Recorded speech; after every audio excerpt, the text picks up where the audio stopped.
Tax planning and tax saving की जब बात आती है तो सबसे पहला क्वेश्चन होता है कि कौन सा टैक्स रेजिम मेरे लिए बेटर है, ओल्ड टैक्स रेजिम या न्यू टैक्स रेजिम। कौन से टैक्स रेजिम को सिलेक्ट करके हम ज्यादा टैक्स सेव कर सकते हैं।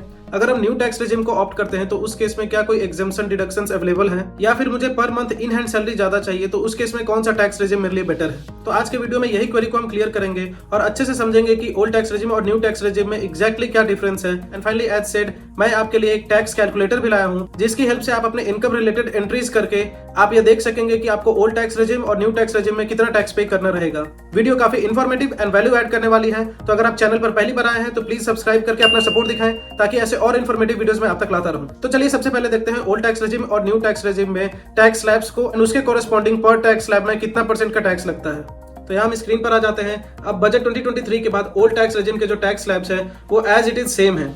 0 to 2.5 लाख के इनकम पे 0% टैक्स, 2.5 लाख to 5 लाख के इनकम पे 5%, 5 लाख to 10 लाख के इनकम पे 20% एंड 10 लाख के ऊपर के इनकम पे 30% का टैक्स है। तो ओल्ड टैक्स रेजिम में जो टैक्स स्लैब्स है वो तो एज इट इज है। अब अगर न्यू टैक्स रेजिम की बात करें तो इसमें काफी नए टैक्स स्लैब्स इंट्रोड्यूस हुए हैं। सबसे पहले तो जो 2.5 लाख तक के इनकम पे 0 टैक्स देना पड़ता था उसकी लिमिट बढ़ाकर 3 लाख कर दी गई है। उसके बाद 3 लाख से 6 लाख तक के इनकम पे 5%, 6 लाख से 9 लाख तक के इनकम पे 10%, 9 लाख से 12 लाख तक के इनकम पे 15%, 12 लाख से 15 लाख तक के इनकम पे 20% एंड 15 लाख के ऊपर के इनकम पे फिर 30% का टैक्स है। लेकिन एक मिनट, हमने तो सुना था न्यू टैक्स रेजिम में अप टू 7 लाख तक के नेट टैक्सेबल इनकम पे कोई टैक्स नहीं देना होगा। जी हाँ, ये बिल्कुल सही है। जैसे ओल्ड टैक्स रेजिम में अप टू 5 लाख तक के इनकम पे गवर्नमेंट आपको रिबेट देती थी, वही न्यू टैक्स रेजिम में बजट 2023 के बाद अप टू 7 लाख तक के इनकम पर गवर्नमेंट आपको रिबेट देगी एंड उस केस में आपको कोई टैक्स नहीं पे करना होगा। लेकिन यहाँ पर हम देख सकते हैं कि एक tax slab 6 lakh to 9 lakh का है एंड उसमें 10% का टैक्स लग रहा है। तो अगर आपकी नेट टैक्सेबल इनकम 7 लाख से कम है तो उस केस में तो आपको रिबेट मिल जाएगा। लेकिन अगर 7 लाख से ज्यादा है और 9 लाख से कम है तो उस केस में आपको फिर इस टैक्स स्लैब के अकॉर्डिंग टैक्स देना होगा। अब एक कॉमन क्वेरी जो यूजुअली बिगिनर्स को होती है कि अगर मान के चलिए किसी का नेट टैक्सेबल इनकम 20 लाख है एंड वो 30% टैक्स स्लैब में आता है तो क्या 20 लाख पर स्ट्रेट 30% का टैक्स देना होगा?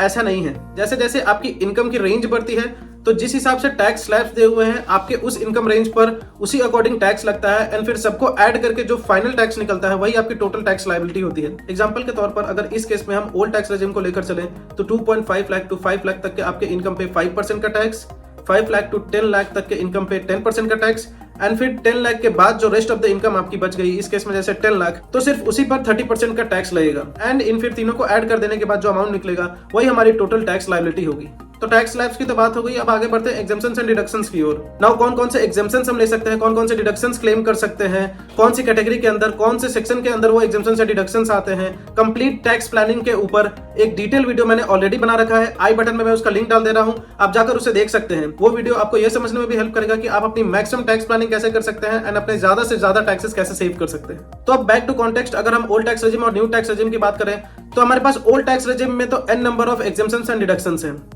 तो स्पेसिफिकली जो हमारा क्वेरी रहता है कि अगर कोई न्यू टैक्स रेजिम के लिए ऑप्ट कर रहा है तो उस केस में हमारे पास क्या क्या एग्जेम्पशंस एंड डिडक्शंस अवेलेबल है। सबसे पहले अगर हम एग्जेम्पशंस की बात करें तो इसमें हमारा employer contribution towards your PF वो एग्जेम्प्टेड है। उसको एग्जेम्प्ट करने के बाद ही आपकी ग्रॉस सैलरी आती है। इसके बाद अगर हम बात करें तो अंडर सेक्शन 10(10) जो हमारा ग्रेचुइटी का सेक्शन होता है तो उस केस में भी अगर आपको कोई ग्रेचुइटी अमाउंट मिल रही है तो उसका भी आप एग्जेम्पशन ले सकते हैं। साथ ही साथ अगर आप जॉब स्विच कर रहे हैं तो उस केस में अगर कुछ आपको लीव इनकैशमेंट मिलता है अंडर सेक्शन 10(10)AA तो उसका भी एग्जेम्पशन आप न्यू टैक्स रेजिम में क्लेम कर सकते हैं। इसके अलावा और कोई major exemptions new tax regime में एप्लीकेबल नहीं है। इसके बाद अगर हम डिडक्शंस की बात करते हैं तो इसमें जो एम्प्लॉयर साइड से आपके एनपीएस में कंट्रीब्यूशन किया जाता है अंडर सेक्शन CCD2 उसका डिडक्शंस आप क्लेम कर सकते हैं एंड उसकी जो मैक्सिमम लिमिट है वो up to 10% of your basic है। इसके बाद अगर आप होम लोन इंटरेस्ट पे कर रहे हैं एंड आप अपने घर को रेंट पर दे रखे हैं तो उस केस में आप अंडर सेक्शन 24 भी होम लोन इंटरेस्ट का डिडक्शन ले सकते हैं जिसकी मैक्सिमम लिमिट 2 लाख तक है। ध्यान रखिए सिर्फ लीट आउट के केस में ही आप न्यू टैक्स रेजिम में होम लोन इंटरेस्ट का डिडक्शन ले सकते हैं। इसका मतलब अगर आप होम लोन इंटरेस्ट पे कर रहे हैं एंड आप खुद ही उस घर में रह रहे हैं मतलब सेल्फ ऑक्यूपाइड के केस में आप इसका डिडक्शन नहीं ले सकते हैं। अब यहाँ पर समझने वाली बात है कि लीट आउट प्रॉपर्टी के केस में होम लोन इंटरेस्ट का कितना डिडक्शन हमें मिलेगा उसकी कैलकुलेशन थोड़ी अलग है। सबसे पहले तो जो आपको घर से जितना रेंट रिसीव हो रहा है उसको कंसीडर करना होगा। मान के चलिए आपको इन ईयर 1 लाख का रेंट मिल रहा है जिसके लिए आप होम लोन इंटरेस्ट पे कर रहे हो तो रेंट आउट के केस में गवर्नमेंट आपको 30% का स्टैंडर्ड डिडक्शन देती है जिसको आप हटा सकते हैं। मतलब 70,000 रुपए जो बचे उसके ऊपर से अगर आपने कुछ प्रॉपर्टी टैक्सेस पे कर रखे हैं इन दैट पर्टिकुलर ईयर तो उसको भी आप हटा सकते हैं। मान के चलिए 5,000 मैंने और हटा दिए तो 65,000 बचता है। अभी 65,000 में से जो आप होम लोन इंटरेस्ट पे कर रहे हो इन ईयर इसको अगर हम माइनस कर दें तो जितनी वैल्यू आएगी उतना का ही हम होम लोन डिडक्शन ले सकते हैं ऑन अ लीट आउट प्रॉपर्टी। यानी कि इस केस में अगर आप 2 लाख का पूरा डिडक्शन लेना चाहते हैं तो इसका मतलब आप 2,65,000 का इंटरेस्ट पे कर रहे हैं on your home loan in year. इसके बाद अगर आगे बढ़े तो जो हमारा standard deduction old tax regime में 50,000 का मिलता था वो हमारे न्यू टैक्स रेजिम में भी बजट 2023 के बाद से एप्लीकेबल हो गया है एंड इस केस में भी हमें 50,000 का स्टैंडर्ड डिडक्शन मिलेगा। तो यही कुछ एग्जम्पशंस एंड डिडक्शंस है जो कि न्यू टैक्स रेजिम में एप्लीकेबल हैं। बहुत कम है ना, लेकिन ध्यान रखने वाली बात है कि न्यू टैक्स रेजिम में बहुत सारे टैक्स स्लैब्स हैं एंड 15 लाख के बाद 30% का टैक्स लगता है। वही ओल्ड टैक्स रेजिम में 10 लाख के बाद ही 30% का टैक्स स्लैब स्टार्ट हो जाता है। तो चलिए फाइनली अब आगे बढ़ते हैं अपने टैक्स कैलकुलेटर की ओर। अनलाइक एक्सेल बेस्ड कैलकुलेटर जिसके लिए आपको हमेशा वो फाइल अपने फोन में या डेस्कटॉप में रखनी पड़ती एंड बहुत सारे मोबाइल डिवाइसेस में एक्सेल सही से ओपन नहीं होता, यह एक वेब बेस्ड ऑनलाइन कैलकुलेटर है जिसका लिंक आप सेव करके रख सकते हैं एंड एनी टाइम आप इससे प्ले अराउंड कर सकते हैं। और यहाँ पर हम आपसे कोई भी पर्सनल डेटा जैसे name, age, date of birth, email ID, PAN card, ये सब कुछ नहीं मांग रहे हैं। यहाँ पर सिर्फ आपको अपने इनकम रिलेटेड एंट्रीज, अपने एग्जम्पशंस एंड डिडक्शंस डालने हैं एंड उसके बाद ये आपको वैल्यू निकाल करके देगा कि आपको ओल्ड टैक्स रेजिम में और न्यू टैक्स रेजिम में कितना टैक्स पे करना है। तो अगर हम देखें तो शुरू में ये कुछ बेसिक इन्फॉर्मेशन मांग रहा है, जैसे कि आपको यहाँ पर टोटल सैलरी डालनी है। यहाँ पर मैं बता दूं कि आपको ग्रॉस सैलरी नहीं, आपका जो भी सीटीसी में टोटल सैलरी है ईयरली वो डालना है। उसके बाद आपको अपनी बेसिक सैलरी डालनी है, एचआरए एलोकेटेड डालना है, जितना एचआरए आपको मिला है एज पर सीटीसी। उसके बाद अगर आपका एम्प्लॉयर आपके बिहाफ में पीएफ में कुछ कंट्रीब्यूट कर रहा है तो उसकी वैल्यू डालनी है एंड फिर टोटल सैलरी में से अगर हम एम्प्लॉयर के पीएफ को हटा दें तो वो जो वैल्यू आएगी वही ग्रॉस सैलरी निकल कर आएगी। अगर आप एम्प्लॉयर्स पीएफ कंट्रीब्यूशन कुछ नहीं डालते हैं तो वो जीरो कंसीडर करेगा। उसके बाद आपको इसमें वर्किंग सिटी सेलेक्ट करना है, ये एचआरए कितना एग्जेम्प्ट होगा वो कैलकुलेट करने में हेल्प करेगा।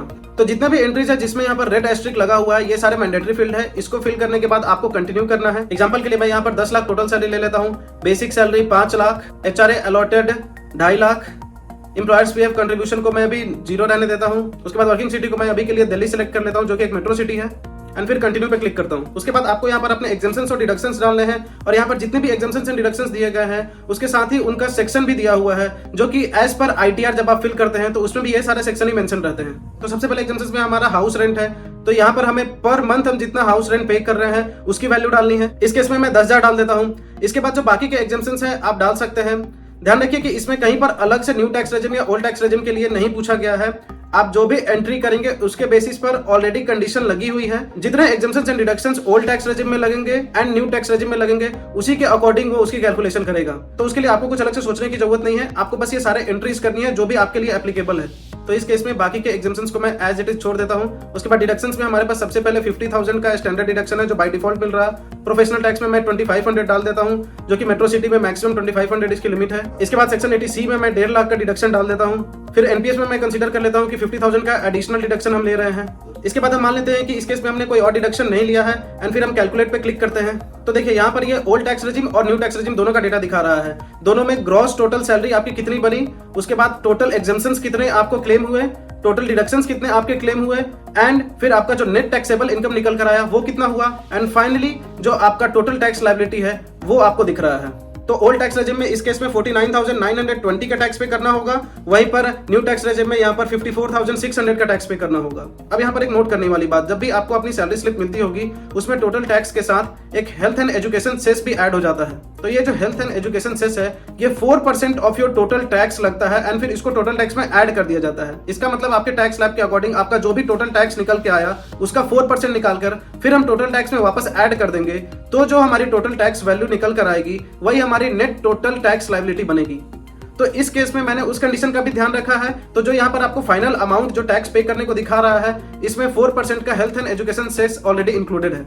अब इस कैलकुलेटर का लिंक मैं डिस्क्रिप्शन में और टॉप कमेंट में पिन कर दे रहा हूँ, आप इसके साथ प्ले अराउंड कर सकते हैं एंड देख सकते हैं कि आपके इनकम रेंज के अकॉर्डिंग जो भी आपको एग्जम्पशंस एंड डिडक्शंस एप्लीकेबल है जो आप ले रहे हैं उसके बाद कौन से टैक्स रेजिम आपके लिए बेनिफिशियल है। अब यहाँ पर कुछ लोगों की क्वेरी ये भी रहती है कि अगर उन्हें इन हैंड सैलरी ज्यादा चाहिए होगी तो उस केस में न्यू टैक्स रेजिम बेटर है, और ये बात कुछ हद तक सही है अगर आप maximum of deductions and exemptions claim करते हैं। तो उस केस में क्योंकि डिडक्शंस एंड एग्जम्पशंस क्लेम हो जाने का मतलब आपने कुछ इन्वेस्टमेंट्स ऑलरेडी कर दिए हैं, तो उसके कारण जो आपका इन हैंड सैलरी है वो थोड़ा सा रिड्यूस हो जाता है इन ओल्ड टैक्स रेजिम। वहीं पर न्यू टैक्स रेजिम में क्योंकि ज्यादा एग्जम्पशंस एंड डिडक्शंस है नहीं तो इसके कारण जो इन हैंड सैलरी है वो थोड़ी ज्यादा रहती है। हालांकि ये पर्सन टू पर्सन डिपेंड करता है कि आप इन हैंड सैलरी ज्यादा चाहते हैं या मैक्सिमम डिडक्शंस एंड एग्जम्पशंस लेकर के अपने टैक्स ज्यादा सेव करना चाहते हैं। ऑन द अदर साइड अगर आप एक हायर इनकम टैक्स स्लैब में आते हैं यानी कि 30% टैक्स स्लैब में आते हैं तो उस केस में आप ज्यादा से ज्यादा डिडक्शन एंड एग्जेम्पशंस क्लेम करके ओल्ड टैक्स रेजिम में रहते हुए अपना ज्यादा टैक्स सेव कर सकते हैं। तो आई होप ये वीडियो आपको इन्फॉर्मेटिव लगी होगी एंड सारे डाउट्स रिलेटेड टू कौन सा रेजिम आपको सिलेक्ट करना चाहिए, ओल्ड टैक्स रेजिम या न्यू टैक्स रेजिम,